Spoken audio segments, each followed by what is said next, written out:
Welcome, everybody. Welcome, everybody. We're about to start our next talk. My name is David. It's my pleasure to introduce Vadim Toshinsky-Shmelev, who will be speaking on distributed virtual worlds, problems, and solutions. Thank you. I'm not. Okay. All right. Welcome. Thank you for coming. My name is Vadim. I'm from a nonprofit organization called Overte. We develop virtual worlds. Could call it the metaverse, but that's kind of a bit of a dirty word these days, thanks to Facebook. So there we are. Yeah. So who am I? I'm a software developer. I'm the current chairman of Overte, a nonprofit which supports our work, and I'm one of the active developers of the system.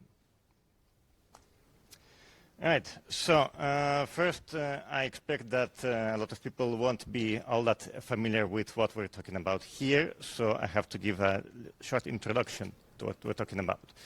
We're talking about systems like Second Life, a VR chat, and they are kind of follow a very kind of similar pattern. They follow kind of a very similar pattern in that, first thing you get is a login screen. So basically, it's a kind of walled garden. If you can access that, you get to access all the goodies. But if you're ever kicked out of it, that's it for you, and all your content and all your relationships and everything else that goes with it. Same issues happen with things like if they happen to go bankrupt. So, for instance, it's kind of been rumored that VR chat could have some possible financial problem at some point. Who knows? All right. So to give a bit of context about what we're talking about here, first of all, I'm just going to give a short introduction of what these platforms provide to the normal user. All right. So we have here an open source client for Second Life. First thing is you get a login screen. You're not going anywhere without that. It's a multi-user world. This is kind of old-fashioned. There are prettier places over there. But yeah, basically it's a 3D environment with no fixed purpose where you can create, socialize, build stuff.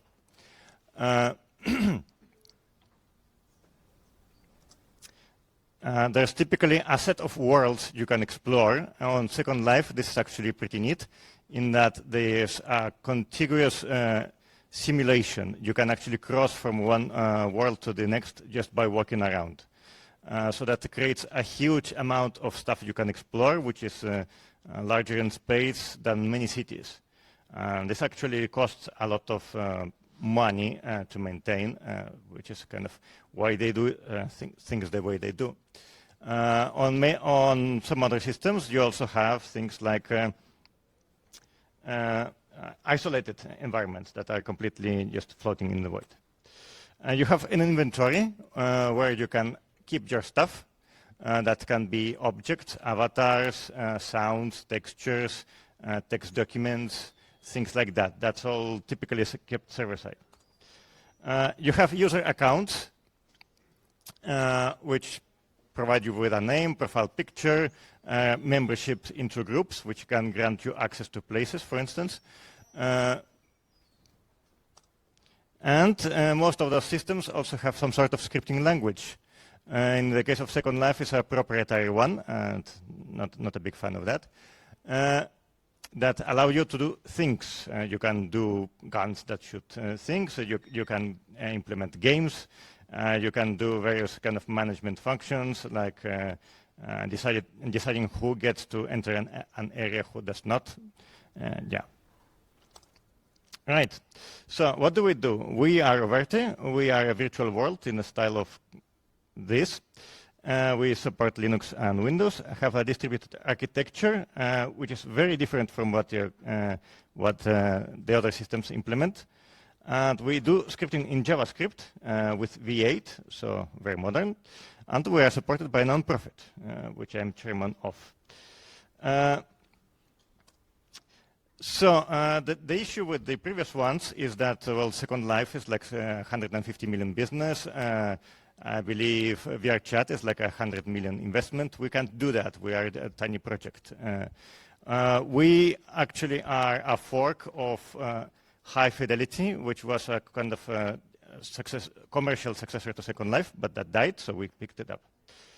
High Fidelity heavily leaned into decentralization, and we keep on with that spirit. So how do we do it? We distribute server hosting, we distribute content hosting, we don't require logins anywhere. We script in V8, we support VR, desktop VR, which is, I think, extremely common in open source. We don't have any kind of cryptocurrency sort of deal. That monetization is not what we do. And there's no lock-in of any kind. Basically, in structure, our system is something like the World Wide Web. We do both a 3D web server and a 3D web client. This is all kind of glued together with an absolute minimum of things that do have a slight centralizing effect, but are completely optional. Like, we do have an account server, but you don't have to use it. You can just use it anonymously. It's like a 3D web page. When you go to FOSDEM.org, you don't have to log in anywhere. Right. So how does this work? Servers run on an EVPS, or you can use NAT hole punching to just run it from your home laptop if you want to. What is a good thing about this? Well, hosting is troublesome for an organization. We don't have actually the resources to pay huge bills for Amazon. Also, this is legally troublesome in that in some areas, some kind of content may be trickier to host than others. We also can't lock you out of anything. And this is like a 3D web server. So if you set it up, you own it, it's yours. We can never prohibit anyone from connecting to it. And you can use any kind of resources you provide. It just downloads assets over HTTP. But what are the problems with this model? Well, our users have to seek a third-party host. So basically, the first step anyone has to do to deal with this is to go to AWS or Linode or DigitalOcean and figure things out. Personal servers may just go down entirely. Setup is easy, but not completely trivial. And the world can't be coherent. By this I mean that we can do like Second Life and just kind of smoothly flow from one environment to another, because there's no any kind of central infrastructure that says, hey, this guy is to the left to this other guy. All right. How do we make this easier for our users? Prepackaged packages, pre-made images from common hosts. We have a very friendly build script, which you can run on pretty much any Linux distribution and build it from source. This is also intended to make it easier to try experimental developments. You can build any branch or any pull request we have. We support hosting from home so that you don't actually have to deal with IVPS. And one of the kind of potential future developments that we've been discussing is peering in between servers to share different kinds of content. This would avoid having to reach out to anything else. So what do we mean by that? The servers would establish links to each other and exchange things like sound streams, textures, and messages. So in this way, we could have a chat system that doesn't actually depend on anything external. And we've had discussions of connecting to Matrix, for instance, or to have some sort of Discord plugin. But that's not quite in the spirit. We have an internal chat system which works inside each environment, but we want to have better support for intercommunication in between the areas that exist. All right, so how do you distribute content? It's just on any HTTP server. Clients just get a URL from our server to download it. So the actual servers that contain each environment don't decide anything about the content because they don't even see it. They just provide a URL to it. And it can come from any place like AWS or Dropbox even. It's in completely standard format. So, all right, benefits for us. well, hosting stuff is legally troublesome, especially if you allow people to upload stuff. It costs money. Yeah, there can be kind of legal troubles, and we can't lock you out of anything. If Second Life kicks you out, well, all your content goes with it. It's locked inside your account. Cost of that. Well, again, a typical thing that used to be recommended is that if you want to host an avatar, you go to AWS and use the free tier. That's not particularly user-friendly. So we're trying to deal with that. Content tends to disappear. That's another big problem for our system. In Second Life, you can still things from 2004 because the actual central server maintains the content even if the user is physically dead. We can't do that so far. So there's content loss. Content protection, that's an interesting wrinkle in our system. So in places like VRChat, some people like closed environments because that allows you to sell content by the copy. Like you make an avatar, you maybe spent a month polishing it up. That's a huge time investment, which might be thousands of dollars if you were to contract somebody to do it. So what they do is to sell it by the copy. That's only possible in a system that actually locks you in because you need to ban people who break the rules.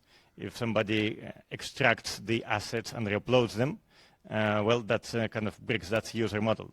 So we've had to come to terms that we can't actually do this in any way. Like, because we only control only our own infrastructure. The system is completely open for client and server, and there's no way to actually do this. Right. How do we work on solving content issues? We support common hosts like Dropbox. It actually reverses your URL to download. We have maintenance tools to scan things for broken content links.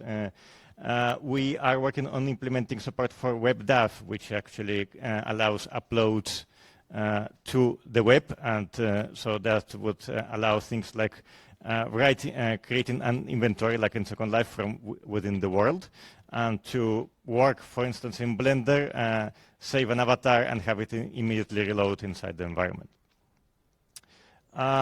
One of the things that we've considered for preventing the loss of content is actually exposing public server backups. The server backups itself, but this is just for the server owner right now.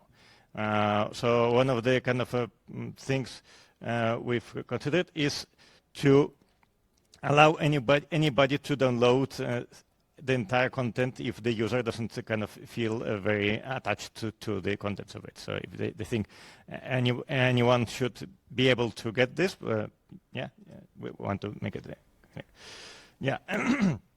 Authentication is a bit of a problem in that but everything is by default anonymous. That creates some difficulties with the moderations, and there is no such thing as banning everyone from the same system. To deal with this, we've considered things like allowing each server to export information, like a ban list, which other servers could subscribe to voluntarily. In this way, there's no center, there's no central repository of anything. You say, hey, I trust Bob, that his opinion is of who is a good or not person. But on the good side, just start the client. As soon as you download it, you just can log into and connect to our environments. There is, we also support authentication by fingerprint, which is calculated for things like the MAC address. This is an opaque identifier. So you can just say this particular machine is allowed administrative access here. You don't need an account server to do that. And there's an issue with scripting security. So the system we inherited doesn't really have a security system. We're having to build it from scratch. So the kind of current solutions work out to asking the user for permissions, like a browser does, and code signing. But turns out there's no kind of convenient solution for signing for JavaScript, and we've decided to steal something from Java. We can package everything in a jar file, and it turns out that actually there can be multiple signatures on a jar file, which means we don't need one central authority. We can just kind of, you can trust whoever you want as a certifier, and yeah, that's about it. And yeah, fortunately, that's all I have time for. We have Matrix, and we have our website, so for questions, please come to our chat, and yep.